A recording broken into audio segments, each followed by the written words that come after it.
Hello and welcome to Jam Cam YouTube channel. आप सभी का स्वागत किया जाता है। एचटेट 2021 का नोटिफिकेशन जारी हो चुका है और बहुत जल्दी आपका पेपर भी होने जा रहा है एचटेट का। तो अगर हम बात करें एचटेट लेवल 3 जो होता है उसमें पीजीटी केमिस्ट्री का प्रीवियस ईयर पेपर का मैं आज आपको सॉल्यूशन करवाने जा रहा हूँ, केमिस्ट्री सब्जेक्ट का। ठीक है, तो जैम कैम पे आप सभी का स्वागत और कोशिश करूंगा कि पूरा ही सॉल्यूशन आपको दूं। लास्ट के 3 साल का सॉल्यूशन आपको प्रोवाइड किया जाएगा इस चैनल पे। तो अगर आपने इस चैनल को सब्सक्राइब नहीं किया तो कर लीजिएगा। ठीक है, तो आप देख सकते हैं कि एचटेट 2020 जो लास्ट पेपर हुआ था एचटेट का, उसमें जो पेपर हुआ था पीजीटी केमिस्ट्री का, ठीक है ना, यानी कि लेवल 3 का, तो उसमें मैं केमिस्ट्री सब्जेक्ट का सॉल्यूशन डिस्कस करूंगा। 60 क्वेश्चन आते हैं, जैसा कि आप सभी को पता होगा कि 60 क्वेश्चन हैं जो आपके आते हैं एग्जाम में सब्जेक्ट के, यानी कि केमिस्ट्री के सब्जेक्ट के। और ये जो क्वेश्चंस मैं आपको दिखाऊंगा ये ऑफिशियल है, ये मैंने एचटेट की ऑफिशियल वेबसाइट से, एचबीएससी की ऑफिशियल वेबसाइट से डाउनलोड किए हैं, तो बिल्कुल ऑफिशियल है। और जो ऑफिशियल आंसर की थी उसमें कुछ मिस्टेक्स भी हैं, उनको भी सुधार करेंगे। ठीक है, तो चलिए स्वागत करते हैं। स्वागत का शुरुआत करते हैं। स्वागत तो मैं ऑलरेडी कर चुका हूं आपका। तो अगर आप मुझसे जुड़ना चाहते हैं तो मेरी एक ऐप भी होती है जिसका नाम है पढ़रे आईआईटी जैम केमिस्ट्री। वीडियो के डिस्क्रिप्शन में लिंक मिल जाएगा, वहां पे भी कुछ मटेरियल मिल सकता है आपको एचटेट के लिए। और दूसरा मेरा व्हाट्सएप नंबर, अगर आप मुझसे कोई हेल्प चाहते हैं रिगार्डिंग तो आप मुझसे कनेक्ट कर सकते हैं। इन नंबर को नोट कर लीजिएगा। सीधा चलते हैं, पहला क्वेश्चन जो है आपका फर्स्ट क्वेश्चन। ठीक है, तो ये 91 क्वेश्चन है, क्योंकि 90 क्वेश्चन जो होते हैं आपका वो अलग अलग चाइल्ड डेवलपमेंट से, रीजनिंग वगैरह इनसे आते हैं। सब्जेक्ट की बात करें तो 90 से 91 से लेके 150 तक क्वेश्चन होते हैं। तो ये हमारा पार्ट 1 है, 2 पार्ट में डिस्कस करेंगे। 30 क्वेश्चन के 2 पार्ट बना दूंगा मैं, तो ये पार्ट 1 रहेगा हमारा। तो सबसे पहला क्वेश्चन यहाँ पे लिखा आ रहा है 91, the correct reactivity order of electrophilic addition reaction. तो यहां पे आपसे ये बोला गया है कि भाई इलेक्ट्रोफिलिक, इसको हम शॉर्ट फॉर्म में EAR रिएक्शन भी लिखते हैं, इलेक्ट्रोफिलिक एडिशन रिएक्शन। तो इसका आपको रिएक्टिविटी ऑर्डर बताना है। तो देखिए कैसे है, अगर मैं सबसे पहले वाले कंपाउंड की बात करूं, ये PH है एंड यहाँ पे आपका CH डबल बॉन्ड। तो इलेक्ट्रोफाइल एडिशन, इलेक्ट्रोफाइल का एडिशन होना। तो जब भी कोई इलेक्ट्रोफाइल अटैक करेगा 2 चीजें आप देख सकते हैं। एक तो इसकी न्यूक्लियोफिलिसिटी देख सकते हैं, जितनी ज्यादा इसकी न्यूक्लियोफिलिसिटी होगी जहां पे अटैक कर रहा है उतना ज्यादा ही रेट होगा। दूसरी चीज ये है कि जब ये अटैक करेगा, मान लो यहां से इसने इसके ऊपर अटैक किया इलेक्ट्रोफाइल के ऊपर, या इलेक्ट्रोफाइल ने इसके ऊपर अटैक किया, तो यहां पे कार्बोकटाइन बनेगा।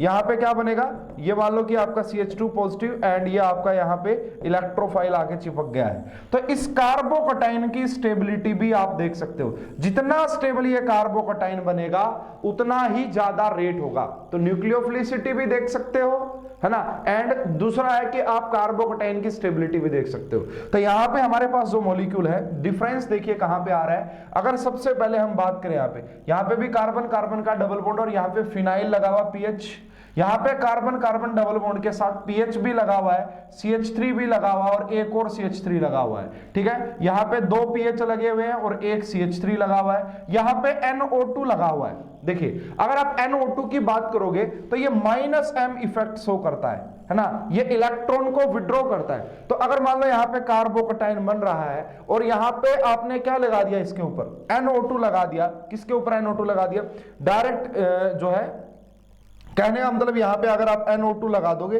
तो ये पक्का ही इसको डिस्टेबलाइज करेगा।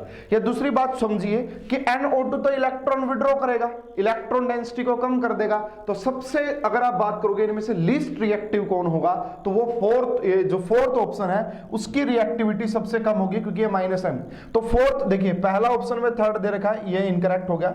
इसमें 4th में ऑप्शन में आपका 1st दे रखा है कि इसकी रिएक्टिविटी सबसे कम, लेकिन सबसे कम रिएक्टिविटी किसकी होने वाली है, 4th की। अब यहां से क्लियर होने के बाद हमने यहां पे देखा कि यहां पे तो फर्स्ट और फर्स्ट आ ही रहा है ना, कोई दिक्कत नहीं है। तो फर्स्ट क्यों आया होगा, देखिए यहां पे एक PH लगा हुआ है, यहां पे भी लगा हुआ है, बट यहां पे 2 CH3 भी तो लगे हुए हैं ना। तो CH3 यहां पे हाइपर कॉन्जुगेशन शो करेंगे, 6 अल्फा हाइड्रोजन है, तो ये 6 अल्फा हाइड्रोजन यहां पे हो रहे हैं। तो ये ज्यादा मतलब आपका इसके कंपैरिजन में ज्यादा ये न्यूक्लियोफिलिक रहेगा, ज्यादा इलेक्ट्रॉन डेंसिटी रहेगी इसके पास, क्योंकि यहाँ पे 6 तो अल्फा हाइड्रोजन और एक फिनाइल लगा, वहां पे सिर्फ एक फिनाइल लगा हुआ था, तो उसके कंपैरिजन में ये ज्यादा, इसीलिए यहाँ पे 1 है। अब बात बात आती है कि तीसरा ज्यादा होगा या दूसरा, तो यहां पे 2 फिनाइल लगे हुए हैं और यहां पे एक CH3 लगा हुआ है, तो 2 pH का लगना, रेजोनेंस बहुत ही ज्यादा होगी, तो इसकी को हम बोलेंगे कि सबसे ज्यादा रिएक्टिविटी रहेगी थर्ड की, सबसे ज्यादा रिएक्टिविटी थर्ड की, फिर सेकंड की, फिर फर्स्ट की और फिर फोर्थ की। इस क्वेश्चन का जो करेक्ट आंसर आएगा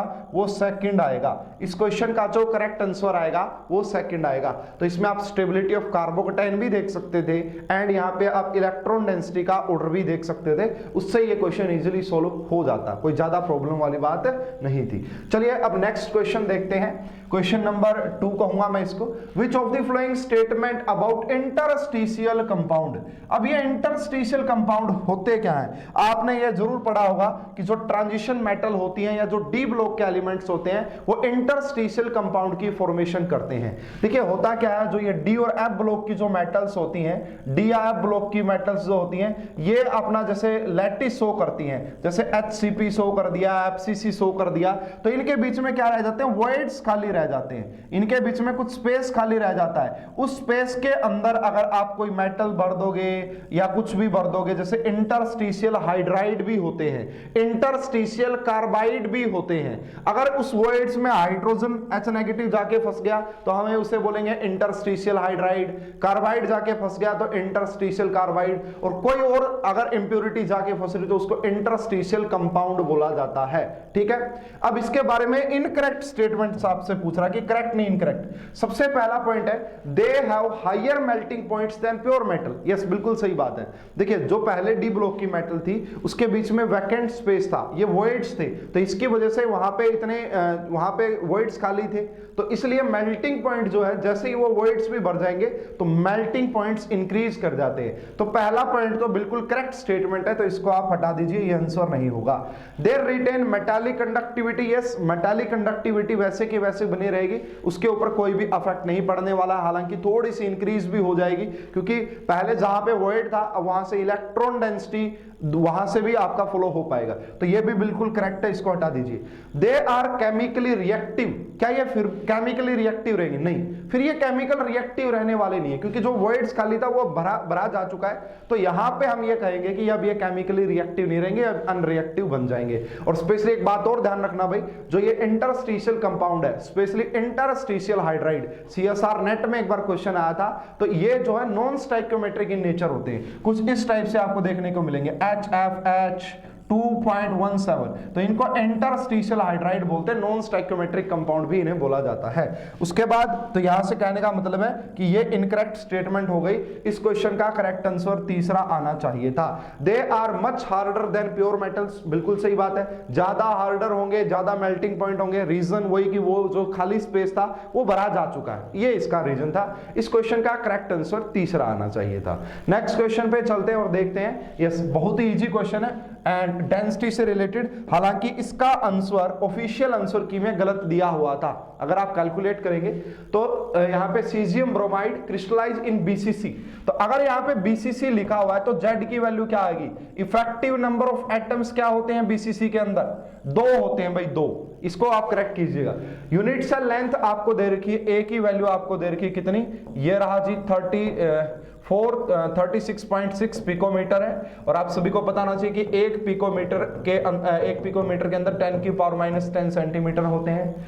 सीजियम ब्रोमाइड का मास जब आप ऐड करोगे तो ये हो जाएगा 133 + 80, तो इसको जब आप ऐड कर रहे होंगे यहां से तो 3 आ जाएगा, 11 213 के आसपास आ जाएगा, मास हो गया। और क्या जी, एवोगैड्रो नंबर है। क्या फार्मूला होता है डेंसिटी का, तो डेंसिटी का फार्मूला होता है Z × में m, और यहां पे क्या कर देते हैं एवोगैड्रो नंबर, और यहां पे क्या कर देते हैं A की क्यूब, ठीक है, A की क्यूब। अब आंसर यहाँ पे पिकोमीटर में है, मतलब यहाँ पे क्वेश्चन में पिकोमीटर दिया है बट यहाँ सारी जगह सेंटीमीटर, तो आपको इसको सेंटीमीटर में कन्वर्ट कर लेना है। देखिए इसका एचटेट के ऑफिशियल आंसर की में मैंने जब देखा इसका आंसर 4 दिया हुआ था, जो कि बिल्कुल गलत है। क्यों 4 कब आएगा, 4 जब आएगा SCC होती, सिंपल क्यूबिक या प्रिमिटिव होती, तब यहाँ पे ये आता। आप कैलकुलेशन कर लीजिएगा, मैंने ऑलरेडी कैलकुलेट करके देखा था, तो इसका आंसर जो बनेगा आपका वो बनेगा ये वाला। इसका आंसर जो बनेगा वो तीसरा बनेगा। देखिए कैसे, थोड़ा सा हिंट दे देता हूं, फॉर्मूले में वैल्यू पुट कर लीजिएगा। z की वैल्यू 2 पुट करोगे, यहां पे 213 पुट करोगे, नीचे एवोगैड्रो नंबर 0.6 इंटू 10 की पावर 23 पुट करोगे। यहां पे आपका मैंने बता ही दिया कि इसको आप कन्वर्ट कर लेना, एक मिनट, इसको आप कन्वर्ट कर लेंगे किसके अंदर, आपका 436.6 इंटू में 10 की पावर -10 का क्यूब कर लेना। जब सोल्व करोगे तो इस क्वेश्चन का करेक्ट आंसर तीसरा आएगा। मैंने कैलकुलेशन किया, आप कर लीजिएगा, हालांकि एस्टेट के आंसर की में 4 दिया हुआ जो कि बिल्कुल गलत है। ठीक है, नेक्स्ट क्वेश्चन पे चलते हैं। And next question is related to NMR spectroscopy. बढ़िया क्वेश्चन है लेकिन बड़ा इजी क्वेश्चन है। एक ऑर्गेनिक कंपाउंड है जिसका मॉलिक्यूलर फॉर्मूला ये है, गिव्स ट्रिपलेट दे रहा है इतने पीपीएम पे, यानी कि केमिकल शिफ्ट की वैल्यू है। क्वाड्रेट दे रहा है इतने पीपीएम पे, एंड सिंगलेट दे रहा है इतने पीपीएम पे इन एनएमआर स्पेक्ट्रोस्कोपी। तो बताइए कि उसकी स्ट्रक्चर क्या होगी। तो देखिए यहां पे सबसे पहले नंबर ऑफ सिग्नल भी अगर आपको निकालना आता है तो आपके काम बन जाएगा आसान। तो एक ट्रिपलेट यानी कि एक सिग्नल, फिर दूसरा सिग्नल और तीसरा सिग्नल, यानी कि यहाँ पे 3 सिग्नल हैं। पहले तो यही देख लो कि किसके अंदर 3 सिग्नल और किसके अंदर नहीं है। तो यहां से देखिए, एक इसका हो गया, यहां वाले का एक ये हो गया और एक ये हो गया। तो यहाँ पे तो 3 सिग्नल है, ठीक है, नो प्रॉब्लम, पहला हो सकता आंसर। यहाँ पे एक सिग्नल हो गया इस प्रोटॉन का, दूसरा इसका हो गया, और इन दोनों का एक ही आएगा, 3 सेम आएगा इनका। तो यहाँ पे भी हमने मान लिया कि ठीक है कि 3 सिग्नल यहाँ पे भी है। इसमें अगर आप बात करोगे 1, उसके बाद 2, उसके बाद 3 और उसके बाद 4, तो यहाँ पे 4 सिग्नल है, तो ये तो आंसर हटा ही दीजिए। इसमें भी अगर आप बात करोगे 1, 2 एंड 3, ठीक है। अब यहाँ पे हमने देखना है कि ट्रिपलेट की बात हो रही है। अगर आप इसकी बात करेंगे, यहाँ पे देखिए कैसे निकाला जाता है, इसके बारे में थोड़ा बहुत आइडिया होना चाहिए आपको। अब यहाँ पे देखिए इसके पास एक ही प्रोटॉन है, तो यहाँ पे अगर इस प्रोटॉन की बात करोगे n+1 रूल से निकाला जाता है। तो इसके अगर आपको इस प्रोटॉन का निकालना है कि ये क्या होगा, मल्टीप्लिसिटी निकालनी है, तो आप यहाँ पे देखिए, तो इसके पास क्या है भाई, 3, एक ही है। अगर एक है तो 2, 1 + 1 2, तो ये डबलेट होना चाहिए।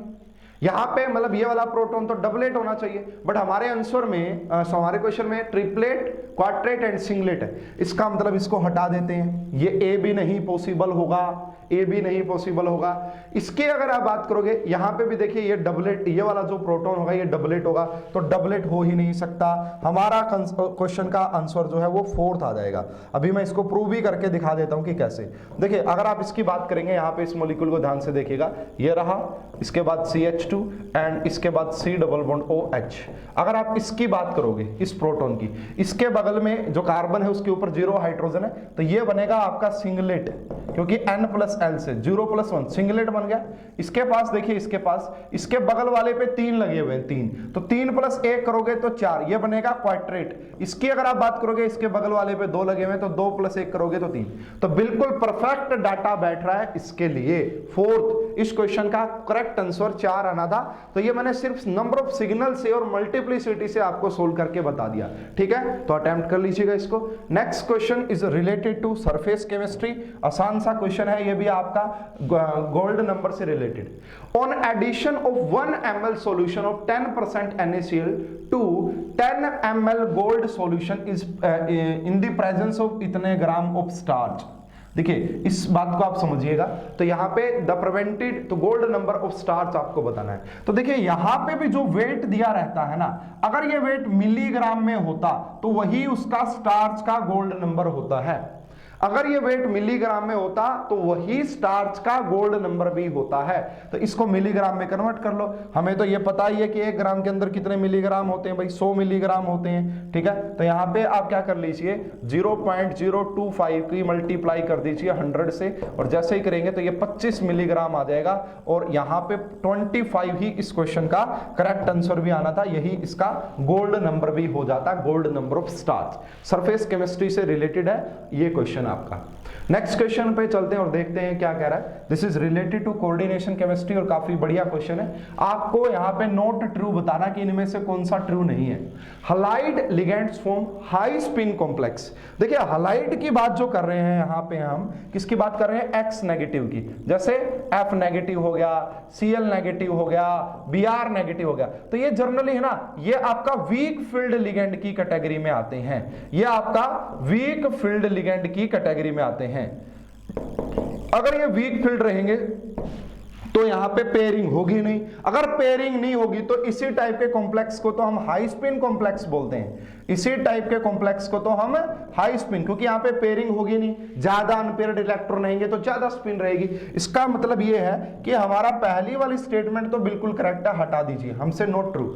स्ट्रॉन्ग लिगेंड्स फॉर्म लो स्पिन, यस, जो स्ट्रॉन्ग लिगेंड होगा वहां पे पेयरिंग हो जाएगी और पेयरिंग होगी तो वो लो स्पिन होगा, तो ये भी ट्रू स्टेटमेंट है, हटा दीजिए यहां से।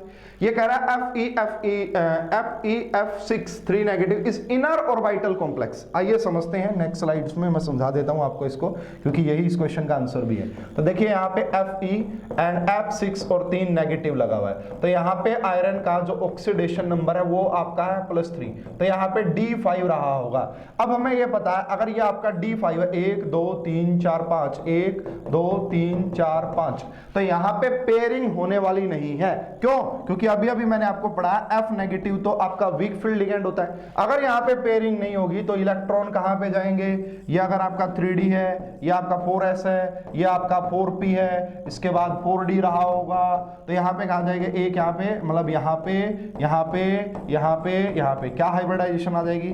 sp3 and d2। और ये d कौन से वाला? ये d बाहर वाला, इसलिए ये जो है ना ये आपका आउटर ऑर्बिटल होता है, आउटर ऑक्टाहेड्रल होगा, न कि इनर। यही इन्होंने गलती की हुई है, यहाँ पे यही गलती की हुई है, इसीलिए ये देखो इन्होंने लिखा था इनर ऑर्बिटल कॉम्प्लेक्स होगा। क्या ये इनर तब होता जब अंदर वाले डी यूज होते, अब यहाँ पे तो बाहर वाले डी यूज हो रहे हैं। ठीक है, नेक्स्ट आप देख सकते हैं कि इस कॉम्प्लेक्स की बात करोगे, क्या यह आउटर होता है? यस बिल्कुल, यह आउटर होता है। इसका अगर आप ये मतलब आउटर होता है, क्यों होता है आउटर? आइए देखिए, ये भी बड़ा इंपॉर्टेंट कंपाउंड होता है।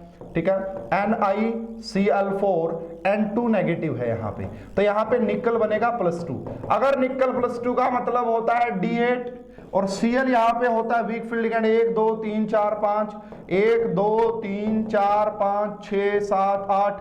अब यहाँ पे क्लोरीन पेयरिंग करवाने वाला नहीं है, क्यों? क्योंकि ये वीक फील्ड लिगेंड होता है, इसीलिए यहाँ की जो हाइब्रिडाइजेशन होती है यहाँ पे जाएगी, यहाँ पे आ जाएगा एक लिगेंड, एक यहाँ पे, एक यहाँ पे, तो क्या आएगी? sp3। स्ट्रक्चर कैसी आएगी इस मॉलिक्यूल की? टेट्राहेड्रल, है ना। क्या ये डायामैग्नेटिक या पैरामैग्नेटिक? पक्का ही पैरामैग्नेटिक। कितने अनपेयर्ड इलेक्ट्रॉन? 2। मैग्नेटिक मोमेंट क्या? 2 पॉइंट समथिंग, है ना। तो ये सारी बातें यहाँ पे इस मॉलिक्यूल के रिगार्डिंग है। तो इन्होंने कहा था आउटर होगा, यस बिल्कुल आउटर है, कोई शक ही नहीं इस बात में। तो ठीक है, चलिए नेक्स्ट क्वेश्चन पे चलते हैं और देखते हैं कि नेक्स्ट क्वेश्चन आपसे क्या पूछा गया था। तो ये पॉलीमर से है, बड़ा इजी सा क्वेश्चन होता है। ये पैन है, पैन, यहाँ पे पैन की फुल फॉर्म आपसे पूछी जा रही है। तो ये बेसिकली है ना एक अगर हम बात करें यहाँ पे तो ये एक पॉलीमर होता है, पॉलीमर। तो यहाँ पे देखिए पैन का मतलब क्या है? पर ऑक्सी एल्डिहाइड नाइट्रेट, ना जी ऐसा तो नहीं होता। पर ऑक्सी अमोनियम नाइट्रेट, ऐसा भी नहीं होता। यस, इसका होता है 3 वाला। तो ये आपको याद होना चाहिए बेसिकली, ठीक है ना, ये आपको याद होना चाहिए। तो पर ऑक्सी असाइल नाइट्रेट, पर ऑक्सी असाइल नाइट्रेट को ही पैन बोलते हैं। ये एक हमारा पॉलीमर होता है, तो ये याद रखने वाला, इसमें कुछ समझाने का ज्यादा है भी नहीं। ठीक है, नेक्स्ट क्वेश्चन पे चलते हैं और देखते हैं क्या है। ये देखिए 98 नंबर क्वेश्चन, इसका भी आंसर गलत दिया हुआ था एक्सटेट की फाइनल आंसर की में या ऑफिशियल आंसर की में। ये कह रहा है when HCl gas is passed through saturated solution of common salt pure NaCl precipitated because. तो ये कह रहा है भाई जब हमने एक सैचुरेटेड सॉल्यूशन है कॉमन सॉल्ट का, उसके अंदर से जब हमने HCl पास करवाई तो हमें NaCl के प्योर प्रेसिपिटेटेड मिले। बिकॉज क्यों मिले? तो ये कह रहा है इंप्योरिटीज डिसॉल्व इन HCl, ऐसा कुछ भी नहीं होता है। आप इसको आयोनिक इक्विलिब्रियम सोल्युबिलिटी प्रोडक्ट से रिलेट कीजिए, तो ऐसा कुछ नहीं होता है, हटा दीजिए। HCl is slightly soluble in water, ना ऐसा भी कुछ नहीं होता है। The ionic product, yes this is important, the ionic product of Na positive and Cl negative exceeds the solubility product of the NaCl। ये बिल्कुल सही है भाई। देखिए जहां पे भी आयोनिक प्रोडक्ट, प्रेसिपिटेट कब बनते हैं? प्रेसिपिटेट तब बनते हैं जब आपके आयंस का आयोनिक प्रोडक्ट ज्यादा होता है सोल्यूबिलिटी KSP से। अगर KSP से आपका आयोनिक प्रोडक्ट इसका अगर ज्यादा होगा तभी जाके वो आपका प्रेसिपिटेट बनाते हैं। इसका जो करेक्ट है, जो करेक्ट आंसर इसका 3 आना चाहिए था, हालांकि एस्टेट के आंसर की में 4 दिया हुआ था। The solubility product of NaCl is lowered by Cl negative from aqueous, ऐसा कुछ भी नहीं होता है, ठीक है। तो इस क्वेश्चन का करेक्ट आंसर तीसरा आएगा। चलिए नेक्स्ट क्वेश्चन देखते हैं कि नेक्स्ट क्वेश्चन क्या है। इजी क्वेश्चन है, बोला गया कि हाईएस्ट मैग्नेटिक मोमेंट बताइए। तो मैग्नेटिक मोमेंट जो होती है is directly proportional to number of unpaired electron, is directly proportional to number of unpaired electron. जितने ज्यादा अनपेयर्ड इलेक्ट्रॉन होंगे उतनी ज्यादा ही मैग्नेटिक मोमेंट होती है। आइए देखते हैं यहाँ पे, देखिए जो सबसे पहला मॉलिक्यूल है यहाँ पे Mn3 पॉजिटिव है। Mn3 पॉजिटिव का मतलब होता है D4, Mn3 पॉजिटिव का मतलब होता है D4। तो यहाँ पे कितने अनपेयर्ड इलेक्ट्रॉन है, यहाँ पे चाहे Cn क्यों ना हो लेकिन बट यहाँ पे कोई पेयरिंग नहीं होगी, तो 4 अनपेयर्ड इलेक्ट्रॉन है। ये आपका नेक्स्ट जो मॉलिक्यूल है Fe3 पॉजिटिव, तो यहाँ पे आपका बेसिकली हो जाएगा D5, बट Cn है यहाँ पे, क्या है यहाँ पे Cn, तो ये पेयरिंग करवा देगा, और पेयरिंग करवाएगा तो यहाँ पे देखिए जब 5 थे ऐसे 1 2 3 4 5 1 2 3 4 5, तो ये 2 उठ के यहाँ से 2 उठ के यहाँ पे आ जाते हैं। तो यहाँ पे अनपेयर्ड इलेक्ट्रॉन कितना रह जाएगा, फिर यहाँ पे मैं कहूंगा कि अनपेयर्ड इलेक्ट्रॉन कितना रह जाएगा, 1 ही रह जाएगा। अनपेयर्ड इलेक्ट्रॉन कितना रह जाएगा, 1, ठीक है ना। तो यहाँ पे 1 अनपेयर्ड इलेक्ट्रॉन। नेक्स्ट वाला मॉलिक्यूल जस्ट अभी थोड़ी सी देर पहले डिस्कस किया, Fe3 पॉजिटिव। तो यहाँ पे ये जो है ना, यहां पे ये जो है वीक फील्ड लिगेंड है फ्लोरीन, तो ये आपका पेयर अप करवाएगा नहीं, तो यहां पे D5, तो 5 के 5 अनपेयर्ड होंगे, और 5 से ज्यादा अनपेयर्ड इलेक्ट्रॉन हो भी नहीं सकते, मतलब अगर D की बात करोगे तो। कोबाल्ट वाले की बात करोगे तो कोबाल्ट 3 पॉजिटिव, तो ये D6 बनेगा। D6 का मतलब भी 4 अनपेयर्ड इलेक्ट्रॉन होता है। तो यहां पे अगर आप बात करोगे तो इस क्वेश्चन का जो करेक्ट आंसर आ जाएगा, हाईएस्ट मैग्नेटिक मोमेंट आएगी इसकी, हाईएस्ट मैग्नेटिक मोमेंट आएगी तीसरे वाले की। क्यों, क्योंकि इसके अंदर सबसे ज्यादा अनपेयर्ड इलेक्ट्रॉन है, ठीक है। जितने ज्यादा अनपेयर्ड इलेक्ट्रॉन, अगर आप चाहते हैं कि मैग्नेटिक मोमेंट का फार्मूला भी बता दिया जाए तो वो होता है √n × n+2, और ये n जो होता है यहाँ पे वही होता है आपका नंबर ऑफ अनपेयर्ड इलेक्ट्रॉन, ठीक है ना, समझ गए बात। नेक्स्ट क्वेश्चन पे चलते हैं, और क्या है, this is SHE standard hydrogen electrode, electrochemistry में पढ़ाया जाता है, ठीक है। तो क्या कह रहे हैं इसके बारे में, which is not true for standard hydrogen electrode. देखिए IUPAC जो है हमारी international union of pure and applied chemistry, उसने इसको एज अ रेफरेंस इलेक्ट्रोड माना हुआ है ना। इसके बारे में आपने जरूर पढ़ा होगा कहीं ना कहीं, नहीं पढ़ा तो मैं थोड़ा सा बता देता हूं कि इसकी कुछ स्ट्रक्चर इस टाइप से ये होता है भाई SHE। यहाँ पे एक प्लेटिनम की रोड लगी हुई होती है, और नीचे हमने यहाँ पे कुछ इस तरीके से यहाँ पे लगाया हुआ होता है, और यहाँ से हम H2 गैस पास करवाते हैं। SHE को आप एज ए कैनोड हाफ सेल भी यूज कर सकते हैं, कैथोड हाफ सेल भी यूज कर सकते हैं, तो ये सारी बातें होती है। तो देखते हैं कि इसके बारे में क्या पूछा गया आपसे। सबसे पहले तो नॉट ट्रू मतलब incorrect. The hydrogen ion concentration is 1 molar, yes बिल्कुल सही है। SHE यहाँ पे जिसकी कंसंट्रेशन है वो हम 1 मोलर यूनिटी मान के चलते हैं, तो ये तो ठीक है, इसको हटा दीजिए। टेम्परेचर यहाँ पे बिल्कुल 25 डिग्री सेल्सियस लिया जाता है, हटा दीजिए। प्रेशर भी 1 बार लिया जाता है, हटा दीजिए, ठीक है, तीनों ही ठीक है। अब आंसर क्या बच गया, 4th, it contains a metallic conductor which does not absorb hydrogen, बिल्कुल सही। तो यहाँ पे देखिए मेटालिक कंडक्टर प्लेटिनम की यहाँ पे ली जाती है ये वायर जो है, और प्लेटिनम हाइड्रोजन के साथ रिएक्ट करता नहीं है ना। तो ये फिर आपका, एक मिनट रुकिए, it contains a metallic conductor which does not absorb hydrogen, ये गलत है, ये एब्जॉर्ब करता है भाई हाइड्रोजन को। प्लेटिनम की जो प्लेटिनम की जो रोड होती है या जो प्लेटिनम की जो प्लेट होती है, इसके ऊपर हाइड्रोजन एब्जॉर्ब होती है ना। एड्जॉर्प्शन में भी काफी बारी एग्जांपल दिया जाता है किसी की मेटल की सरफेस के ऊपर एड्जॉर्ब होना, तो ये रॉन्ग है, ये बात गलत है, इसीलिए इस क्वेश्चन का जो है 4th आंसर आएगा। नेक्स्ट क्वेश्चन की बात करते हैं स्टूडेंट्स, देखिएगा, spin angular momentum of electron, ये सिंपल फार्मूला है, कुछ भी समझाने का इसमें नहीं है, इसका आंसर आएगा A। ये डायरेक्ट फार्मूला होता है, आपने पढ़ा भी होगा। S यहाँ पे स्पिन क्वांटम नंबर होता है, H यहाँ पे फ्लांक्स कांस्टेंट होता है, पाई तो पाई ही होता है, ठीक है ना। तो ये इसमें कोई भी खास समझाने वाली बात नहीं है। नेक्स्ट क्वेश्चन पे चलते हैं। यस, ये देखिए, ये भी काफी इजी क्वेश्चन है। Which of the following is correct for PH3? PH3 बोले तो फोस्फीन, ठीक है। तो it is less basic than ammonia, yes बिल्कुल सही है। ये अमोनिया से लेस बेसिक होता है, अमोनिया से बॉन्ड एंगल भी कम होता है इसका। देखिए अमोनिया की अगर आप बात करोगे, यहां पे नाइट्रोजन का साइज छोटा होता है ना, और वहीं पे फास्फोरस का साइज बड़ा हो जाता है, तो यहां पे एविबिलिटी ऑफ इलेक्ट्रॉन पेयर थोड़ी सी कम हो जाती है। तो डाउन द ग्रुप जाने से, है ना, ये स्पेशली ग्रुप नंबर 15 के हाइड्राइड्स होते हैं, तो जैसे जैसे आप डाउन द ग्रुप जाओगे बॉन्ड एंगल भी डिक्रीज करता है, थर्मल स्टेबिलिटी भी डिक्रीज करती है, एंड बेसिक करैक्टर भी डिक्रीज करता है ना। और ये तो भाई ड्रैगोस कंपाउंड भी होता है, इसका जो बॉन्ड एंगल वो 93 के आसपास होता है, इसका 107 डिग्री, एकदम इतना जो कम होता है उसका रीजन होता है कि ड्रैगोस कंपाउंड होता है, अगर आपने कहीं पढ़ा हो तो बिल्कुल सही बात बोली गई है यहाँ पे कि it is less basic than ammonia, बिल्कुल करेक्ट है। It is less poisonous than ammonia ना, ये फोस्फिन बहुत जहरीली होती है भाई, बहुत जहरीली है। बॉन्ड एंगल pH3 का ज्यादा होता है, नहीं मैंने एक्सप्लेन कर दिया। It does not show reducing property, बिल्कुल ये रिड्यूसिंग प्रॉपर्टी शो करता है, सारे हाइड्राइड रिड्यूसिंग प्रॉपर्टी शो करते हैं, और डाउन द ग्रुप जाने से रिड्यूसिंग प्रॉपर्टी इंक्रीज करती है ना, इंक्रीज भी करती है। सबसे अच्छा जो है वो ए जो आपका BIS आएगा, BiH3 वो आता है, ठीक है। इस क्वेश्चन का करेक्ट आंसर ए आना था। नेक्स्ट देखिए भाई ऑर्गेनिक का, बिल्कुल भी ऑर्गेनिक में कोई मैकेनिज्म पढ़ने की जरूरत नहीं है, जहां तक अभी तक मैंने पेपर देखा है, बिल्कुल इजी से जो याद रखने वाली चीजें हैं वो आपको देखनी है।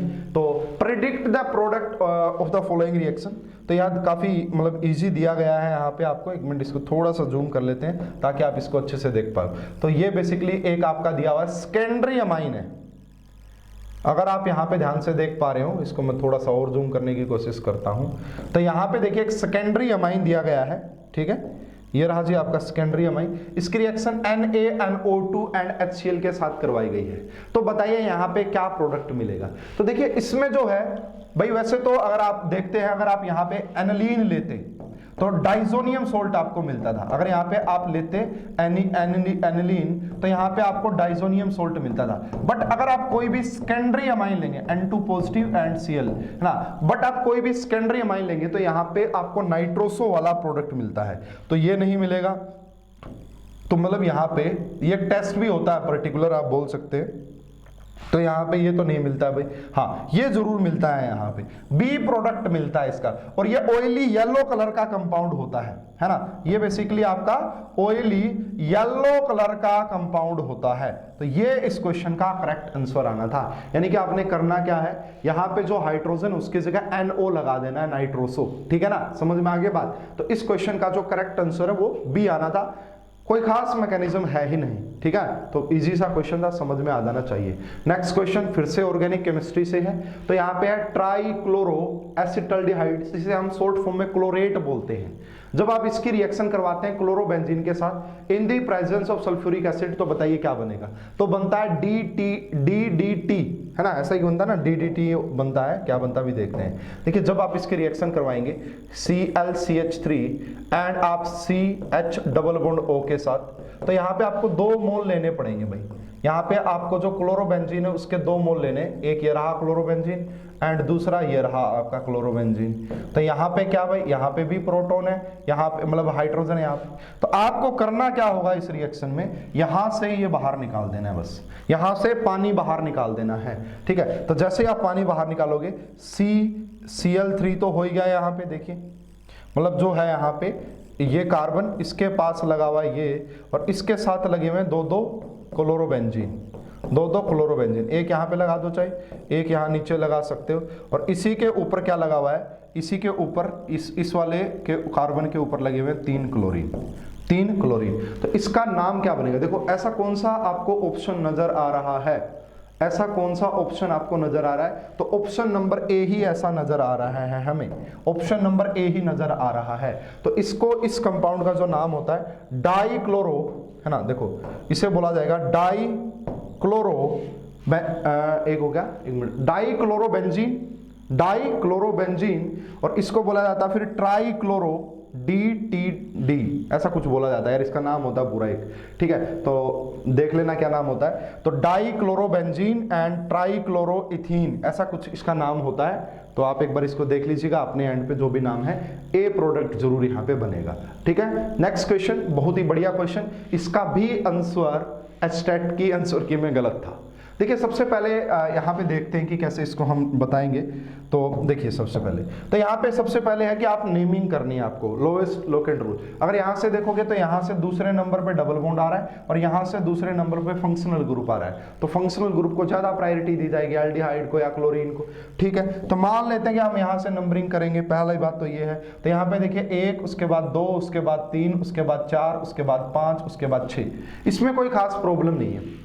लगभग अगर ऑप्शन में देखोगे तो एक ही ऑप्शन एलिमिनेट होता अगर आप यहां से नेमिंग करते तो। ठीक है, इतने से ही रहा। अब आगे बात आती कि इसको आप कैसे बताएंगे, आरएस नोमेनक्लेचर कैसे करेंगे। तो देखिए मैं बिल्कुल लिख लेता हूं, यहाँ पे कोई भी प्रॉब्लम नहीं है।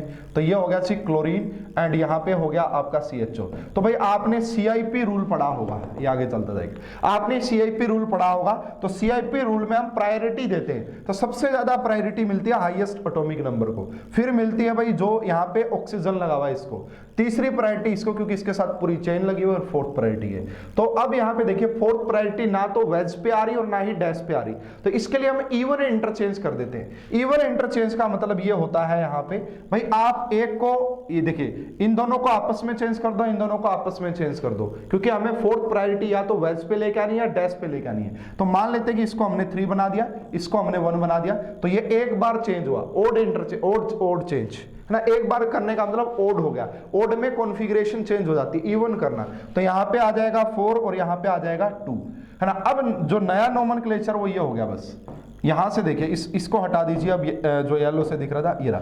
अब फोर्थ प्रायोरिटी डैश पे है, अगर फोर्थ प्रायोरिटी डैश पे और डायरेक्शन क्लॉकवाइज हो, देखिए मैं क्या कर रहा हूं, फोर्थ अगर डैश पे हो और 1, 2, 3 की डायरेक्शन क्लॉकवाइज हो तो आर कॉन्फ़िगरेशन होती है, तो आर कॉन्फ़िगरेशन होती है। तो यहां से इतना कंफर्म हो गया कि ये आर आएगा, है ना, यानी कि जो आपका 2 नंबर पे रहेगा वो आर।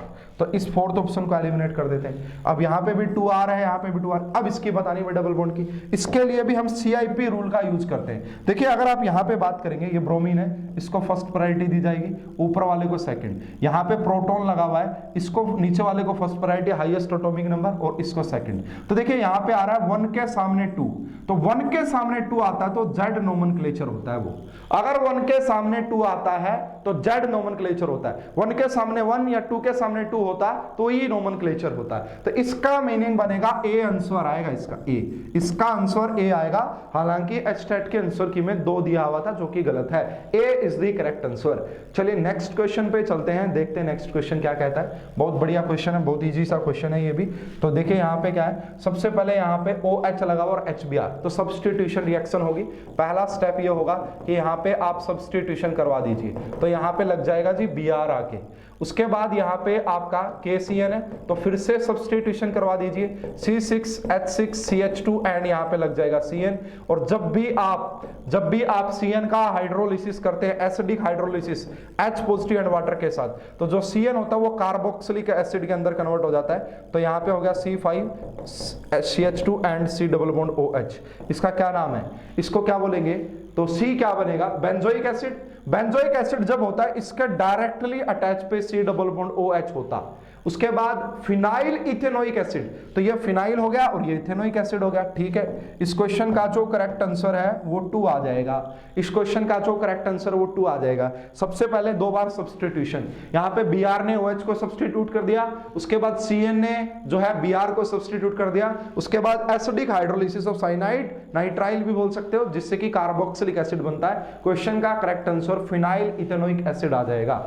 नेक्स्ट क्वेश्चन पे चलते हैं student. Yes, this is thermite process. बिल्कुल इसके बारे में आपको मेटलर्जी टॉपिक में पढ़ाया जाता है। आपने कई बार देखा होगा रेलवे ट्रैक में कई बार क्रैक हो जाते हैं, तो उसके लिए इंस्टेंट वो एक पूरी अपना वो रखते हैं, एक डब्बा सा रखते हैं जिसमें से वो तुरंत निकल जाता है एंड वो पटरी ठीक हो जाती है। रेलवे ट्रैक की बात यहाँ पे की जा रही है। तो इस क्वेश्चन को देखते हैं 107। विच of the flowing reaction is not involve in the thermite process. Thermite process में कौन सी रिएक्शन इन्वॉल्व नहीं है। तो देखिए यहाँ पे बेसिकली फंडा होता है रिडक्शन का, है ना भाई। यहाँ पे कोई ना कोई मेटल का रिडक्शन हो रहा होता है, ठीक है। तो यहाँ पे एल्यूमिनियम क्या करता है, किसी मेटल को रिड्यूस कर रहा होता है। तो यहाँ पे देखिए, यहाँ पे अगर आप बात करोगे इसकी ऑक्सीडेशन स्टेट कितनी है, कितनी भी रही हो, यहाँ पे लगभग 8/3 है, है ना, 8/3, तो 8/3 से ये 0 जा रहा था, यानी कि एल्यूमिनियम ने इसका रिडक्शन कर दिया। यहां पे अगर आप देखोगे क्रोमियम का +3 है, तो +3 से 0 गया, यहां पे भी रिडक्शन कर दिया। अब यहां पे देखोगे ये 0 है, 0, तो 0 से कहां पे चले गए, +3 के अंदर, ये तो ऑक्सीडेशन हो गया, तो ये वाला पॉसिबल नहीं होता इसके अंदर, इसलिए इसका जो करेक्ट आंसर वो तीसरा आता है। इस वाले स्टेप में भी देखोगे तो रिडक्शन ही हो रहा है, तो यहाँ पे क्या करती है, एल्यूमिनियम जो होती है इन ऑक्साइड को रिड्यूस करती है, ठीक है, तो इस ऑप्शन में आप देख सकते हैं, इसीलिए ये वाली रिएक्शन यहाँ पे इन्वॉल्व नहीं होती। इस क्वेश्चन का करेक्ट आंसर तीसरा आएगा। नेक्स्ट क्वेश्चन पे चलते हैं स्टूडेंट्स। यस, ये जीओसी जर्नल ऑर्गेनिक केमिस्ट्री से बोल सकते हैं। विच of the following not resonating structure of phenoxide ion, तो सबसे पहले तो आपको फिनॉक्साइड आयन का ही पता होना चाहिए क्या होता है। देखिए भाई, ये आपका बेसिकली फिनॉक्साइड आयन होता है। फिनोल जो होता है, अगर वहां से आप ये रहा, तो सबसे पहले क्या करोगे, अगर आप इस डबल बॉन्ड को यहां ब्रेक कर देते हैं, तो यहां ब्रेक करने के बाद क्या बनेगा, यहां ब्रेक करने के बाद इसके ऊपर नेगेटिव और यहां पे डबल बॉन्ड आ जाएगा। ये डबल बॉन्ड ऐसा का ऐसा, ये ऐसा कैसा, तो ये तो पहले वाली स्ट्रक्चर होगी, इसका मतलब ये तो है, ये आंसर तो नहीं होगा हमारा, ये आंसर तो नहीं होगा। उसके बाद देखिए नेक्स्ट, अगर आप इसके रेजोनेटिंग स्ट्रक्चर बनाएंगे, इस बॉन्ड को आप यहां पे ब्रेक कर दीजिए, तो जैसे ही आप इस बॉन्ड को यहां पे ब्रेक करेंगे, तो ये क्या बनेगा, यहां पे डबल बॉन्ड, यहां पे नेगेटिव, यहां पे डबल बॉन्ड और ये सी डबल बॉन्ड, तो ऐसा जो ऑप्शन है वो आपको दूसरा नजर आ रहा है, इसका मतलब ये भी इसकी रेजोनेटिंग स्ट्रक्चर है। तीसरा जो ऑप्शन है वो यही आ जाएगा यहाँ पे। तीसरा जब आप बनाएंगे, इस डबल बॉन्ड को यहां ब्रेक कर दीजिए, तो जैसे ही आप इस डबल बॉन्ड को यहां पे ब्रेक करते हैं, तो ये क्या बन जाएगा, आपका डबल बॉन्ड, यहां पे ये रहा, यहां पे O और ये नेगेटिव, तो ये भी यहां पे बन रही है, इसका मतलब। अब यहां पे देखिए भाई, फोर्थ वाला ही इसका आंसर होगा, क्योंकि ये नहीं है। देखिए आपको कॉन्जुगेशन के बारे में तो आइडिया होगा, तो यहां पे देखिए सिंगल सिंगल नेगेटिव, तो ये जो नेगेटिव चार्ज है, ये इस डबल बॉन्ड के साथ तो कॉन्जुगेशन में है ही नहीं, इस डबल बॉन्ड के साथ तो ये नेगेटिव चार्ज कॉन्जुगेशन में है ही नहीं, तो ये फिनॉक्साइड आयन की रेजोनेटिंग स्ट्रक्चर नहीं होती है, फोर्थ वाली। इजी सा क्वेश्चन था, बहुत ही बढ़िया, बहुत ही इजी। नेक्स्ट क्वेश्चन देखते हैं भाई। देखिए ये बहुत ही आसान सा क्वेश्चन है, ये भी आप सरफेस केमिस्ट्री कोलाइडल सॉल्यूशन से रिलेट कर सकते हैं। Hair cream is an example of which type of colloid, किस टाइप का कोलाइड होती है हेयर क्रीम। तो देखिए हेयर क्रीम जो है हम इमल्सन की कैटेगरी में रखते हैं, इमल्सन की कैटेगरी में। यहाँ पे dispersion phase and dispersion medium दोनों ही लिक्विड होते हैं, यहाँ पे dispersion phase and dispersion medium दोनों ही लिक्विड होते हैं, तो इसको हम इमल्सन की कैटेगरी में रखते हैं, जेल की कैटेगरी में नहीं रखते हैं, जेल की कैटेगरी थोड़ी सी अलग हो जाती है। तो इसका जो आंसर आएगा वो तीसरे वाला आएगा। नेक्स्ट क्वेश्चन की बात करते हैं। This is related to pericyclic reaction and pericyclic में भी इलेक्ट्रोसाइक्लाइजेशन है, ये है ना, पेरिसाइक्लिक में भी ये इलेक्ट्रोसाइक्लाइजेशन है। तो देखिए ये कह रहे हैं यहाँ पे, ये डाइईन गिवन है आपको, यहाँ पे एक आपको डाइईन कुछ इस तरीके से भी बना सकते हो आप इसको, कोई प्रॉब्लम नहीं होगी। यहाँ पे CH3 और CH3 ऐसे दिखा सकते हो। तो ये कह रहा भाई बताओ इससे क्या प्रोडक्ट बनेगा, हालांकि इन्होंने पेरिसाइक्लिक तो बोला हुआ है, और पेरिसाइक्लिक में भी इलेक्ट्रोसाइक्लाइजेशन है। तो इसमें होता क्या है ना स्टूडेंट्स, देखिए तो इस बॉन्ड को आप यहाँ पे ब्रेक कीजिए और इसको आप यहाँ पे जोड़िए। तो जैसे ही आप यहाँ पे ब्रेक करेंगे, तो पहली बात तो यहाँ पे 4 मेंबर की रिंग बन जाती है। तो देखो यहाँ पे ये वाला डबल बॉन्ड ब्रेक करेगा, तो यहाँ पे डबल बॉन्ड बनेगा, और यहाँ इनके बीच में सिग्मा बॉन्ड बना है, तो ये आपका CH3 यहाँ पे और ये CH3 आपका यहाँ पे, ठीक है। तो देखिए ए ऑप्शन बिल्कुल परफेक्ट है इसके लिए, ए ऑप्शन बिल्कुल परफेक्ट है इसके लिए। ये नहीं हो सकता, 6 मेंबर की कहां से बना दोगे भाई यहाँ पे। उसके बाद ये भी नहीं हो सकता, ये हो सकता था, लेकिन यहाँ पे डबल जो CH3 है वो वही रहेंगे, है ना। यहाँ पे क्या होता है ना, एक पाई बॉन्ड टूटता है, उसकी जगह एक नया सिग्मा बॉन्ड बनता है। यहाँ पे देखिए 2 पाई बॉन्ड थे, तो एक ही पाई बॉन्ड बचा, यहाँ पे सिग्मा बॉन्ड एक एक्स्ट्रा बन गया, तो एक पाई बॉन्ड के लॉस से एक सिग्मा बॉन्ड बनता है। ये इलेक्ट्रोसाइक्लाइजेशन होती है। CSR नेट में, गेट में तो बहुत अच्छे अच्छे क्वेश्चन आते हैं इसमें, कौन रोटेटरी, डिस रोटेटरी, ये सिस ट्रांस, यहाँ पे तो बड़ा इजी सा क्वेश्चन है, A is the correct answer. Next question की बात यहाँ पे करते हैं। देखिए आयोनिक इक्विलिब्रियम से रिलेटेड है। Which of the following is right for diprotic acid. Diprotic acid के लिए क्या बात है, देखिए डाइप्रोटिक एसिड का मतलब है जैसे इस टाइप के एसिड, जैसे H2CO3 लगा लो, H2SO4 लगा लो, या फिर आप कोई ऐसा H2X टाइप का लगा लो, तो ये सारे डाइप्रोटिक होते हैं। तो देखिए कोई भी डाइप्रोटिक एसिड है, सबसे पहले मान लेते हैं कि H2X है, जब आप इसे पहली बार ब्रेक करेंगे तो इसका जो इसका जो एसिड कांस्टेंट होगा वो K1 होगा।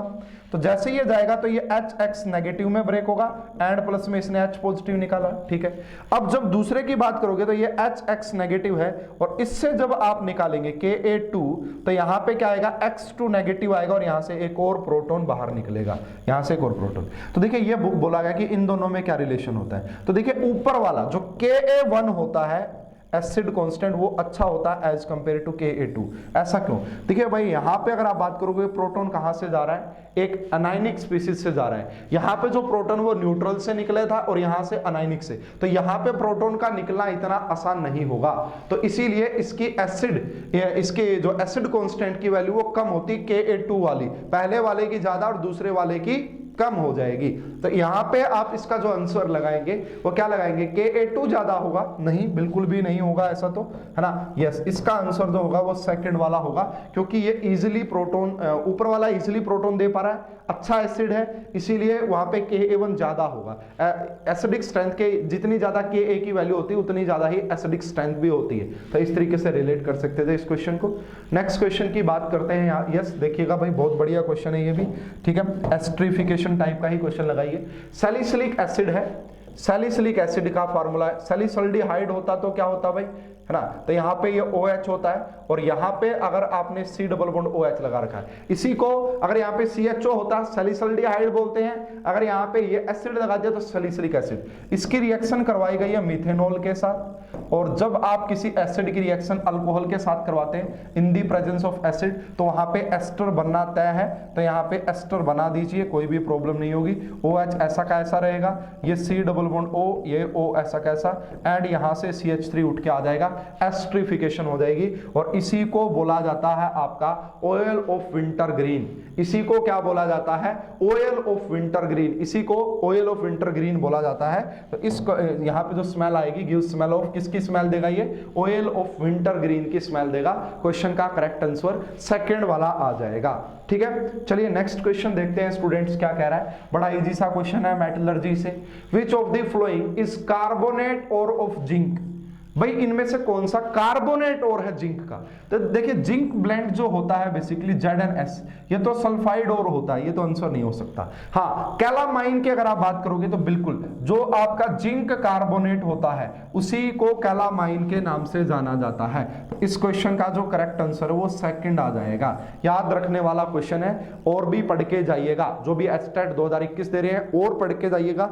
ऑर्गेनिक में थोड़ी सी याद रखने वाली बेसिक सी रिएक्शंस पढ़ के जाइएगा, ज्यादा मैकेनिज्म पढ़ने की जरूरत नहीं है, बिल्कुल बेसिक सी क्लियर, ठीक है। नेक्स्ट क्वेश्चन देखते हैं भाई। यस, इस क्वेश्चन को देखिएगा। यहां पे आपको बताना है कंसीडर FeCl3 आपने वाटर में डाल दिया तो क्या वहां पे बेसिक नेचर होगा, ये बोल रहे हैं। तो कह रहा है कि इनमें से कौन सा नॉट करेक्टली मैच्ड है। तो देखिए यहां पे मान लेते हैं कि आपने यहां पे FeCl3 को वाटर के अंदर डाल दिया, तो यहां से क्या क्या बनने जा रहा है उसको आपको समझना है। देखिए एक तो यहां पे बनेगा आपका Fe2O3 बन जाएगा, और साथ में क्या बनेगा HCl। तो HCl तो एसिडिक नेचर का हो जाएगा भाई, बेसिकली HCl तो एसिडिक। तो इसका मतलब है कि यहाँ पे पहला तो गलत है, बेसिक तो होने से रहा, बेसिक तो होने से रहा, तो मतलब कि A गलत है यहाँ पे, मतलब ये गलत है मैच। अमोनियम क्लोराइड की रिएक्शन, अगर आप अमोनियम क्लोराइड की रिएक्शन वाटर के साथ करवाएंगे तो ये अमोनियम क्लोराइड जब वाटर के साथ रिएक्शन करवाएंगे तो यहाँ पे बनेगा अमोनियम हाइड्रोक्साइड प्लस में HCl। तो यहाँ पे देखिए HCl एक स्ट्रॉन्ग एसिड होता है और अमोनियम हाइड्रोक्साइड एक वीक बेस होता है, तो इसको आप एसिडिक सॉल्यूशन बोल सकते हैं। तो ये तो बिल्कुल ठीक रहेगा, ये आप इसको एसिडिक बोल सकते हैं, ये ठीक है, मतलब पेयर ठीक है। अमोनियम एसीटेट इन वाटर, क्या ये एसिडिक होगा, अमोनियम। देखिए अगर मैं बात करूँ, ये हो गया अमोनियम, और एसीटेट का मतलब होता है CH3 C double bond O और एंड यहाँ पे नेगेटिव। जब आप इसकी रिएक्शन वाटर के साथ करवाएंगे तो यहाँ फिर से आपको क्या मिलने वाला है, अमोनियम हाइड्रोक्साइड प्लस में एसिटिक एसिड। बट अब यहाँ पे अगर आप बात करेंगे, एसिटिक एसिड वीक एसिड होता है और ये भी आपका वीक बेस होता है, तो ये एसिडिक सॉल्यूशन होगा, इसको हम बोल नहीं सकते। ये एसिडिक सॉल्यूशन होगा, हम बोल नहीं सकते। अगर ये स्ट्रॉन्ग एसिड होता तो बोल भी देते। लास्ट वाला है सोडियम कार्बोनेट की रिएक्शन वाटर के साथ करवाओगे तो यहां से आपका सोडियम हाइड्रोक्साइड बनेगा जो कि एक स्ट्रॉन्ग बेस होता है, तो बेसिक बोल सकते हैं। तो इस क्वेश्चन का करेक्ट आंसर आएगा तीसरा। यहाँ पे A and C incorrectly matched हैं, यहाँ पे A and C incorrectly matched हैं। तो ये आपकी बेसिक नॉलेज, बेसिक देखिए मैंने देखा है एचटेट में, वैसे तो अगर आपकी बेसिक नॉलेज स्ट्रॉन्ग है, अगर आप 11-12 के बच्चों को, जेई के बच्चों को पढ़ाते हैं तो इजीली क्रैक आप कर देंगे, जहां तक मुझे लगता है, ठीक है। बाकी भाई तैयारी तो करनी पड़ेगी ही। A compound which can be used in the space vehicle both to absorb. भाई इनमें से ऐसा कौन सा कंपाउंड है जो कार्बन डाइऑक्साइड को तो एब्जॉर्ब कर ले एंड लिबरेट्स O2, O2 को बाहर निकाल दे? तो ऐसा कंपाउंड होता है सोडियम पर ऑक्साइड। कौन होता है? सोडियम पर ऑक्साइड। ये आपको एस ब्लॉक में रिएक्शन पढ़ाई भी जाती है।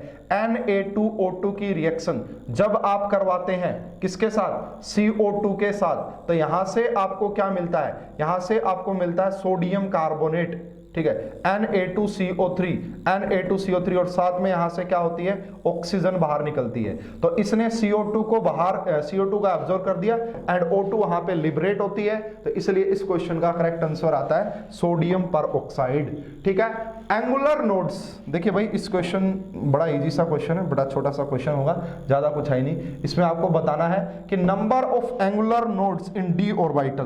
तो देखिए दो फार्मूले होते हैं हमारे पास, एक तो होता है रेडियल नोड्स, रेडियल नोड्स होता है एक तो हमारे पास। तो रेडियल नोड्स का फार्मूला होता है n माइनस l माइनस 1, और दूसरा यहां पे n का मतलब प्रिंसिपल क्वांटम नंबर, l का मतलब एजिमुथल क्वांटम नंबर। ठीक है, दूसरा हमारे पास एंगुलर नोड्स होता है। तो एंगुलर नोड्स की अगर आप बात करोगे तो जो आपका जो l होता है ना, ये जो l नजर आ रहा है एजिमुथल क्वांटम नंबर, यही आपका एंगुलर नोड्स होता है। तो आप सभी को यह पढ़ाया जाता है कि s के लिए, s ऑर्बिटल के लिए l की वैल्यू 0 होती है, p ऑर्बिटल के लिए 1 होती है, d ऑर्बिटल के लिए 2 होती है और f ऑर्बिटल के लिए 3 होती है। तो इसका मतलब अगर d ऑर्बिटल के लिए l की वैल्यू 2 है तो एंगुलर नोड्स भी क्या रहा होगा? एंगुलर नोड्स भी क्या रहा होगा? 2 रहा होगा। इस क्वेश्चन का करेक्ट आंसर 2, ये वाला 3 ऑप्शन आ जाएगा, यानी कि 2। नेक्स्ट क्वेश्चन पे चलते हैं। This is related to electrochemistry, Faraday's law.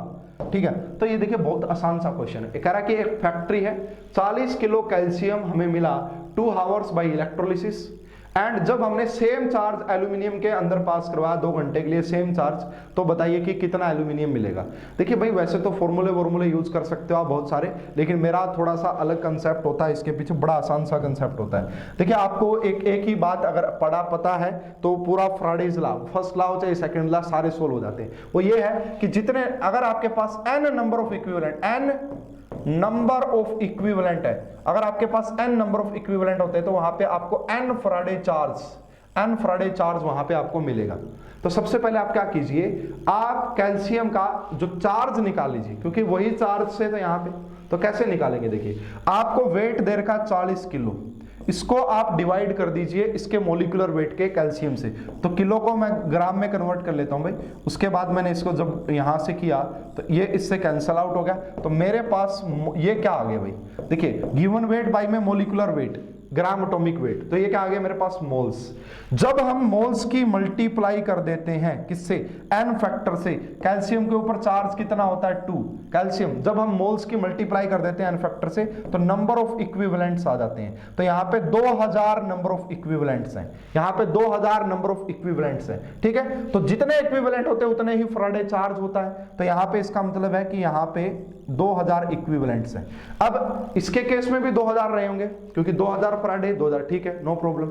अब आपको करना क्या है यहाँ पे देखिए, तो अब आपको चाहिए था कि कितना एल्यूमिनियम, तो सबसे पहले क्या करो, ये इक्विवेलेंट्स है, इसको डिवाइड करो n फैक्टर से।